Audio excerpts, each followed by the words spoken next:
Good morning, and thanks for joining us on today's episode of our daily crypto news podcast. We've got some big stories to cover, from a notable rejection of crypto investments by a prominent Saudi investment firm to a significant liquidity boost for a Bitcoin-based stablecoin. That's right. Let's dive right in. Speculation has been swirling on social media about the Saudi royal family's potential interest in investing in cryptocurrencies. However, it seems those rumors have been put to rest, at least for now. Kingdom Holding, the investment firm of Saudi Prince Alwaleed Bin Talal, has announced that it's currently not looking into investing in crypto. According to Reuters, the CEO cited the lack of widespread adoption as a payment method for goods and services as the primary reason for their reluctance.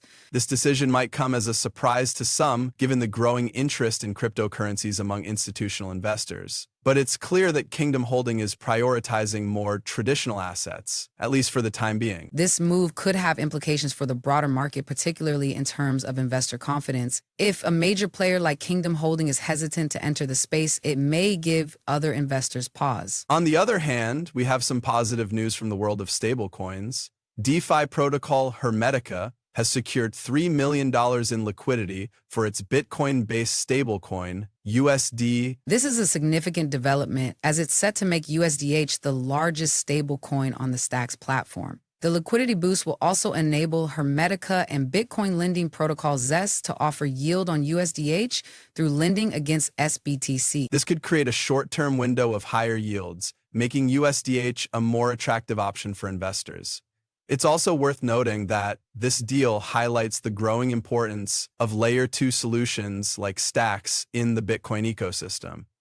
We'll be exploring this theme further throughout the episode, but it's clear that the development of Layer 2 solutions is going to play a crucial role in the future of cryptocurrencies. From scalability to usability, these solutions are addressing some of the biggest challenges facing the industry. And we'll be discussing some of the other major challenges facing the industry, including regulatory uncertainty and market volatility. It's shaping up to be a fascinating conversation, so stay tuned.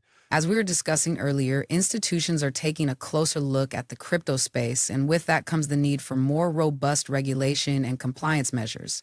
Bobby Zagata, CEO of Bitstamp US, recently emphasized the importance of delivering trust factors to these institutional players. That's right, and according to Zagata, regulated derivatives are a non-negotiable component of crypto's maturation process. It's interesting to note that derivatives already make up a significant portion of crypto transaction volumes, around 70 to 75%, with institutional players leading the charge. What's striking is that the demand for regulated derivatives offerings is largely driven by these institutional players. It seems the crypto industry is at a crossroads, where it must balance the need for innovation with the need for regulation and compliance. If the industry can get this right, it could be a game changer for mainstream adoption. Absolutely. And speaking of regulation and compliance, it's worth noting the recent pardon of Ross Ulbricht, the founder of the infamous Silk Road marketplace. President Donald Trump announced a full and unconditional pardon for Ulbricht, citing support from the Libertarian movement and criticizing the government's handling of Ulbricht's case. This development is certainly a significant one, given Ulbricht's role in the early days of Bitcoin and the Silk Road's notorious reputation. While some might view Ulbricht's pardon as a surprise, others might see it as a sign of shifting attitudes towards crypto and the individuals involved in its early days. It's also worth considering the implications of Ulbricht's pardon on the broader crypto landscape. As the industry continues to evolve and mature, it's likely that we'll see more cases like Ulbricht's come to the fore. The question is, how will regulators and governments respond to these cases, and what impact will that have on the industry as a whole? Building on what we discussed earlier, it's clear that regulation and compliance will play a critical role in shaping the future of crypto. As institutions become more involved in the space, the need for robust regulatory frameworks will only continue to grow. It's up to the crypto industry to deliver on these trust factors and avoid the mistakes of the past. And as we look to the future, it's likely that we'll see a continued focus on regulated derivatives and other products that cater to institutional players. At the same time, cases like Ulbricht will serve as a reminder of the complexities and challenges involved in regulating this space.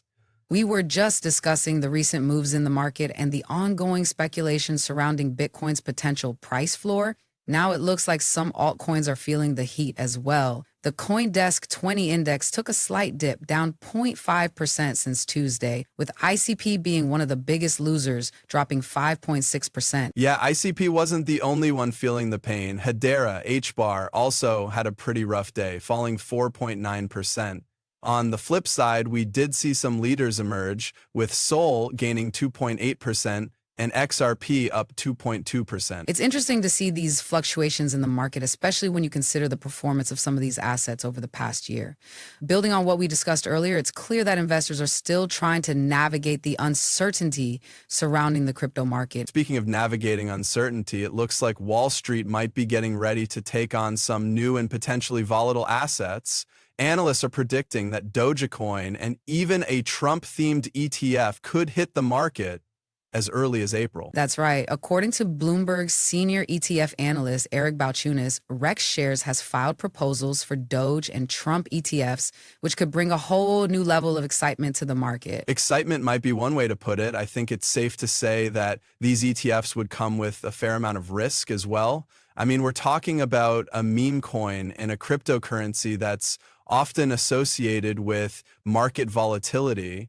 Absolutely. It'll be interesting to see how investors respond to these new offerings and whether they'll be able to stomach the potential swings in value. As we've seen time and time again, the crypto market can be unpredictable, and it's crucial for investors to do their due diligence before diving in. Well, we'll certainly be keeping an eye on these developments and bringing you updates as more information becomes available. In the meantime, it's clear that the crypto market is showing no signs of slowing down, and we can expect even more surprises in the weeks and months to come. Yesterday, we touched on the regulatory environment surrounding decentralized finance and the increasing scrutiny it's facing from government agencies. Building on what we discussed, a federal court in Texas has just ruled that the US Treasury overstepped its authority by sanctioning decentralized crypto mixer Tornado Cash. That's a significant blow to the government's attempt to regulate the protocol. This marks the second time the Treasury has faced a regulatory defeat following a similar ruling from the U.S. Fifth Circuit Court in November. It seems the courts are consistently siding with the argument that immutable smart contracts cannot be sanctioned in the same way as traditional entities. Okay. Exactly. And this has major implications for the future of DeFi regulation. If the courts continue to rule that decentralized protocols are beyond the reach of traditional regulatory frameworks, it could lead to a power struggle between the government and the crypto industry. It's worth noting that this ruling doesn't necessarily mean Tornado Cash is entirely in the clear, but it does set a precedent for future cases. Speaking of DeFi, there's been some interesting developments within the Ethereum Foundation. It appears the organization is undergoing a significant transformation, with some even calling it the beginning of a new era. The Foundation's Twitter account recently posted a cryptic message, and Vitalik Buterin has been dropping hints about the Foundation's future direction. That's right, and it seems the Ethereum Foundation is positioning itself to play a more active role in the DeFi space. There has been speculation about a new executive director, but so far, no official announcement has been made. The Foundation's moves have been shrouded in mystery, with some even referencing wartime Vitalik, implying that the organization is gearing up for a major push. It's worth noting that the Ethereum Foundation has historically maintained a relatively neutral stance on DeFi, focusing instead on the underlying technology and infrastructure.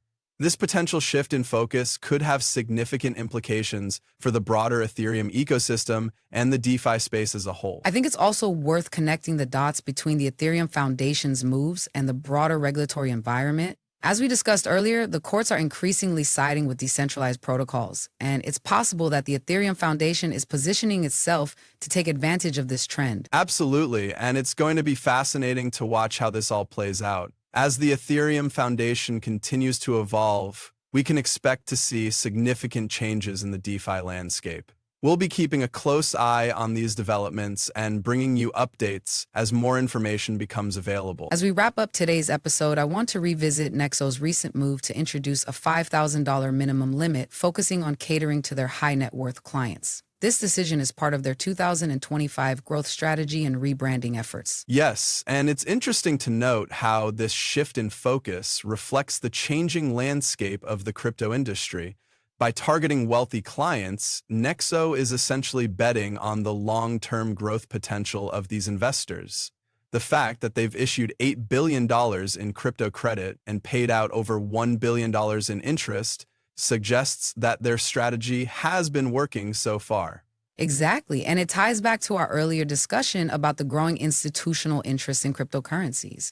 As the industry continues to mature, we can expect more players to follow suit and tailor their services to meet the needs of this growing demographic. That's right. Meanwhile, on the other end of the spectrum, we have projects like Puffpaw, which is pioneering the vape-to-earn model. Their new NFT launch and vapes aim to incentivize smokers to quit nicotine through tokenized rewards. It's a unique approach to leveraging blockchain technology for social good. What I find fascinating about Puffpaw's model is its potential to onboard new users into the crypto space. As their co-founder Refotez mentioned, their target audience is mainstream consumers who may not be familiar with cryptocurrencies. This could be a clever way to introduce them to the world of DeFi and NFTs. Absolutely, and it highlights the versatility of blockchain technology. From high-end financial services to innovative social impact projects, the possibilities are vast. As we look ahead to the future of crypto, it's essential to recognize the diversity of use cases and applications that are emerging.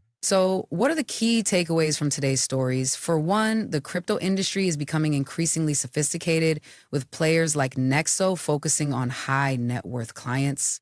At the same time, projects like Puffpaw are pushing the boundaries of what's possible with blockchain technology. And from a market outlook perspective, it's clear that the industry is poised for continued growth and innovation.